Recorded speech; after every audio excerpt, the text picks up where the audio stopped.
Okay, so it's 8 something in the morning, and I somehow made my way to Jersey. And usually, if I'm in Jersey, you'd think someone threw a bag over my head and threw me out of a van, and that's why I'm here. But nope, not this time. This time, I'm here because it's Halloween, and we got to do a workshop or something for Halloween, right? And Lindsay Adler was doing something here at her studio. Notice the red door. This firehouse studio of hers here in Jersey City. She said, hey, for Halloween, I'm doing 5 sets. Would you want to do 2 of those so we can teach people how to shoot some cool stuff? And have basically a shootout. And I was like, you know what? Yeah, Adorama's sponsoring it, so is Nanlite. So it's going to be a lot of cool gear, a lot of cool people, and my girl Katrina's in there right now applying the makeup because that's going to take all morning to get ready for the first session because there's 2 sessions. The first session is going to start in a few hours, and I got 2 characters to get together. So let's go see what she's up to, see how this is going to go, but overall it should be a pretty cool day, and hopefully this video turns out pretty good.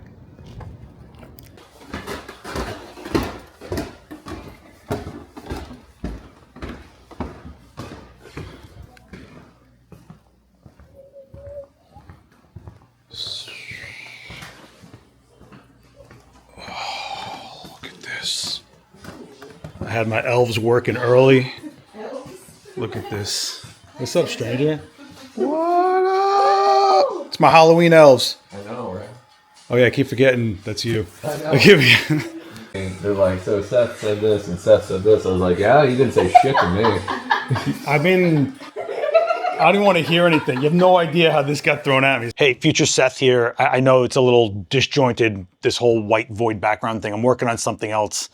But I had to jump in here because I didn't really talk about anything during this video. I'm scraping it together if you didn't notice, but I thought it was still cool to cover it. And I didn't really walk through the setups or talk about much that was going on because it was just so hectic. There was like 60 people throughout 2 sessions and, you know, multiple groups of 5 going through each setup. So while both sets are going on, I tried to help as many people as I could.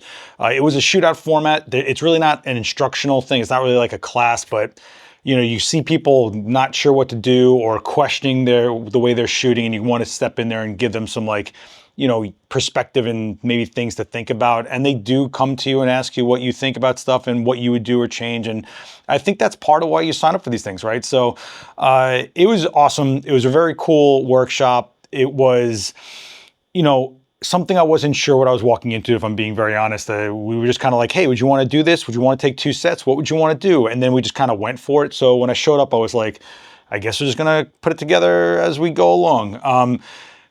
What I wanted to do with one setup was I came up with this eternal clown because my makeup artist, Katrina, who's amazing, and I love bringing her on everything. She's one of the best people to work with, and she always makes things happen within a budget. So I know she loves clowns, so I was like, let's do a clown. But I want to do one in a style that I like, which isn't cartoony. I don't like cartoony clowns too much. Listen, I love Killer Clowns from Outer Space. Much respect. We'll always love that classic. But when it comes to the makeups, I want to do something that's a little more grounded. So I went for what we called an eternal clown, which is not a zombie, but is undead, is withered away, is emaciated, is skin that's just wearing away physically, and then there's broken makeup on top of that that's been there forever. His fingertips are raw. So I tried to give them like a narrative that they could go whichever way they want with it. He's locked up with a chain, which shout out to Brent Schultz, the model and actor, who's amazing. And this is one of the reasons I try to book actors for things like this, is that they'll give you as much as they can to really get into the character. And he went for it forever during this. I felt so bad for him. He really was he was exhausted at the end of this, and more power to him. So, and I think everybody there really was appreciative of his efforts there. But he could have looked any way you wanted. You know, he's locked up with a chain around his neck. Was he there because he's a danger to people, or is he locked up there because he's serving some purpose? Or maybe he's happy he's locked away because he doesn't want to deal with the rest of the world. You know, there's a lot to play with and different pathways you could take with the storyline. And I just was hoping that if these people never even shoot special effects makeup again, they'll give it a little bit more of a depth than just what I call face value, and just go, yeah, there's something weird in front of my lens, yay, and not just leave it there, but go, well, why? What is this? What are these little hints? What are these little clues? And the little details when you build a character make everything. And the more little details you have and the more layers you have, the more people connect to those characters. And that's kind of how I approach everything. I think that's when you look at our pop culture and the characters that have lasted forever and have such legacies, like the Joker, one of the most famous clowns of all time, right? Why he's so like sought after and in people's minds and a part of our culture is because of the layers and the different takes that people had on this character. So that aside, I think that was a cool setup. Lindsay was really cool getting me 2 printed backdrops for them to play with, which gave more of an environment. With the clown, I went with obviously like just a broken down clown stage. I was thinking more like if you stumbled upon him in the basement of some amazing mansion, and maybe this is just some weird vampiric mansion that's been around for eternity, and you go down to the basement, there's this eternal clown that's been there as their jester, who knows? Make up your story, but that's kind of the vibe I was going for, with like this toxic yellowy green thing going on with the warmth on the set, and I really was hoping people were getting that kind of vibe from it. On the complete opposite side, literally, I had a take on a Hellraiser Cenobite. If you don't know what that is, Hellraiser is one of the most probably iconic horror franchises of all time, with Pinhead and all that. You probably recognize it even if you've never watched it, but for like just straight up little sort of campy horror, we went with that. But it also has elements of alien to it. So Cenobites, if you don't know, are actually like brainwashed humans from another dimension that are like basically enjoying pain and torment for eternity, basically, kind of. I'm very loosely, all you horror fans, don't attack me in the comments, but that's kind of what it is, right? They used to be human, but now they're this. And I kind of always saw them as a little more alien. And that's kind of where Katrina took this as well, with the prosthetics, with the brow piece and stuff like that. And even the skin tone, getting a little more gray and blue tone. And I gave her the cool tone set, because when we see the Cenobite in the really, really well-known scenes, they're in like attics with like, you know, flashy lightning coming through the windows, or it's moonlight in a rain and stuff. So it's always got this cool tone to it. And it is a nice juxtaposition to the warm set with the clown. So you kind of get what I'm going for here. So it's like a little more sleek, a little more cleaned up, yet it's grimy. There's a lot of symmetry going on in this scene as well. The 2 windows, the rods coming out of her, the way the makeup actually is completely symmetrical. So they could have kept it like that and kept it very, very uniform and strict and power and just, like I said, sleek and just right there for you, which is very, very different than the grimy, broken down, emaciated clown. As far as like the lighting actually goes, like the actual light, a bunch of Nanlite constant light, right? So I did lanterns on both set to fill the entire set with a tone. I used the lantern on the clown set to just put this like toxic green warmth everywhere, and then a rim light so that it looks like there's like a window or something that's really beaming that light right into him if they wanted to use it, which allowed for different angles instead of just going straight on. You could actually use that strip light as kind of a background and get a really hard halo look if you wanted that glowing, gleaming kind of look. And did 2 Nanlite Forza 60s above and below with these silicone diffusers on it to kind of blow the light around, so that he is kind of shaped horrifically with the light, but also cleaned up with a fill. And that could either be considered with the overhead or the underneath being the key or the fill interchangeably. So I felt there was a lot that they could do within that. And we throw a projector in there to give a circle of light on the background, so it looks like he's got a spotlight on him, which I think just added that little extra, hey, he's in a theatrical setup, which, why is he there? How long has this been running for? Who knows? But it's better than just having a dark background that kind of goes to nothing. I felt it was a nice little addition to it. And some people even use the spotlight as a key light to make it look like he was actually ready to perform, which I wasn't too much of a fan of, but you know, it was an option and it was there. As far as the Cenobite goes, we had like a V-shaped underneath key light to give it that underneath light, which could very easily go wrong. And I explained how to work the underneath light in that workshop. And then the lantern overhead to kind of fill the entire set with this light, but also it was the fill light for her to really clean up any textures on the makeup to keep it nice and clean and nice and sleek, like I've been saying. And also the tubes on either side that were acting like rim lights. Normally when I'm shooting strobes, I do like 6-foot long strip lights to rip light, like rake across the sides and back of my FX makeups to give it a lot of texture and a lot of shape to the structure. But in this case, it was more blowing the blue light around, and it was cool. It kind of gave them a lot more leeway to work with her instead of getting like very specific poses and things like that. So it worked out.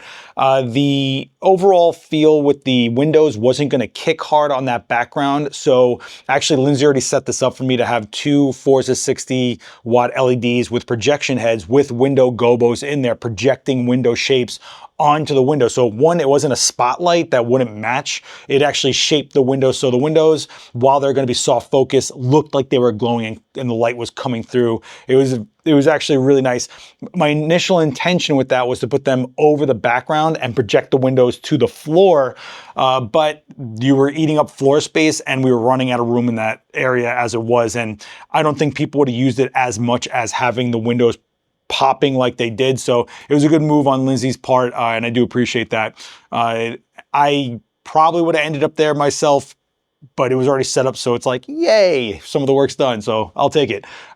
Either way, she made things very easy with all of her assistants there. I just had to be like, I'm trying to do this. Next thing I know, things are being done. So very cool. I just had to constantly turn back and forth and help out both sets at once while people are shooting at the same time and try to get people some sort of photo tips and something they could take home with them, right? I tried to give them as many notes, as I call it, in special effects. And when I say notes, I mean, there's just so many ways you can go about with special effects makeup or shooting special effects. And I think people get stuck in like, it's monsters. Not always. Sometimes special effects makeup is just a gender swap. Or look at Oswald Cobblepot, the Penguin. I mean, Colin Farrell looks like a completely different human. It has nothing to do with a monster, although you could argue he's kind of a monster in character. Anyway, you get what I'm saying. It could be an old age makeup. It could just be something that just physically changes someone if for some reason or adds a detail to a character, whatever it is. And I tried to just give them as many of the notes as I could, from some sort of gore with the Cenobite, some sort of alien with the Cenobite, some sort of zombie-ish feel from the clown, but he's not feral. He has cognizance. He can do balloon animals, and we had him doing that on the set. Actually, Katrina, my makeup artist, actually makes balloon animals, which was another nice little secret talent I didn't know she had, or I guess hobby. I don't know. It was very cool to be able to see her do that. Yeah. My makeup artist does balloon animals. Does yours? Stubby. Does yours? I'm gonna make a new one. And we added that to the clown to give people and the viewers and the people shooting clues that he's not mindless, right? And I think that's important. It was cool. Lindsay had her sets, which were awesome. I mean, they were nice and big and had some really cool.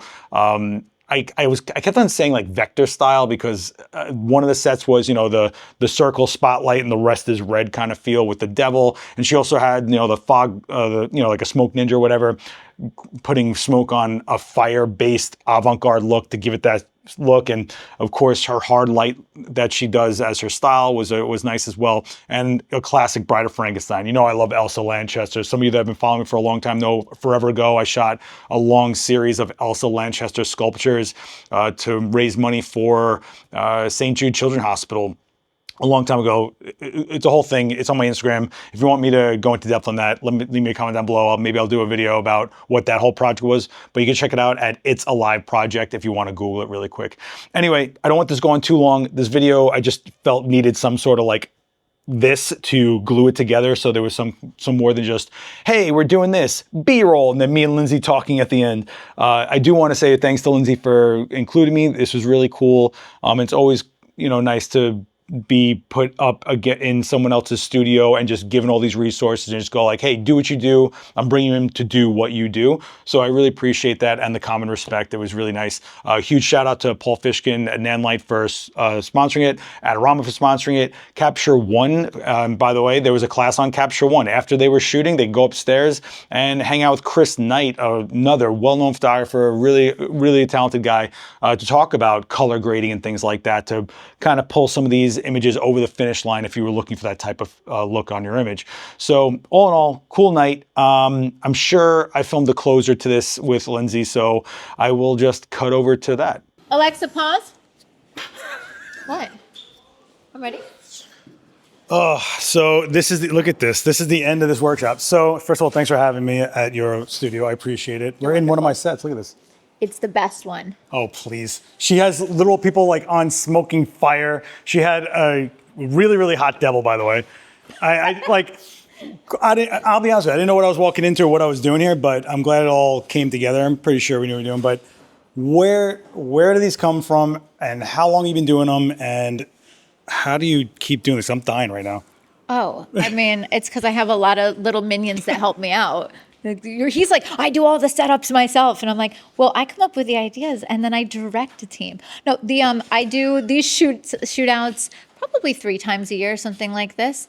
But the idea is community. Like I want people to come here, have fun, ideally learn something, but just to hang out and make fun images. And so, yeah, as far as the ideas, thank God for my creative team because I give them some loose ideas. I'll say, I want something with fire, maybe like a fire hair and like a fire top. And I had somebody make a custom top that was their idea and a custom wig, which was their idea, and a custom amazing face makeup. I just give them a little bit of description and they make it incredible. That's great.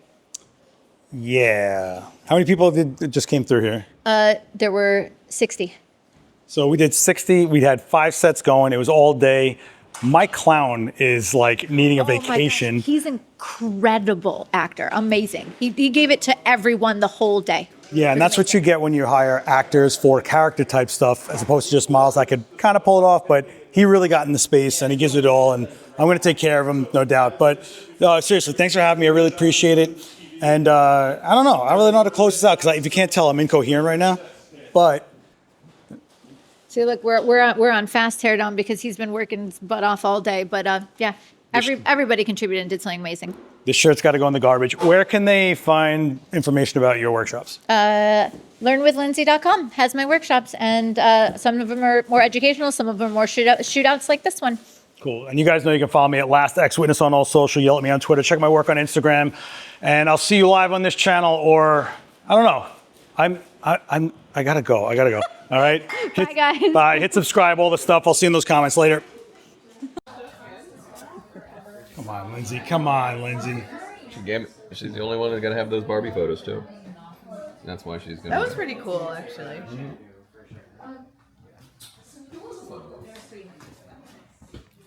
Not the removal sense. No, come on. This is good ending credit stuff. Come on. Come on. Terrible. This is a mess. Inquiring minds need to know. I always see that.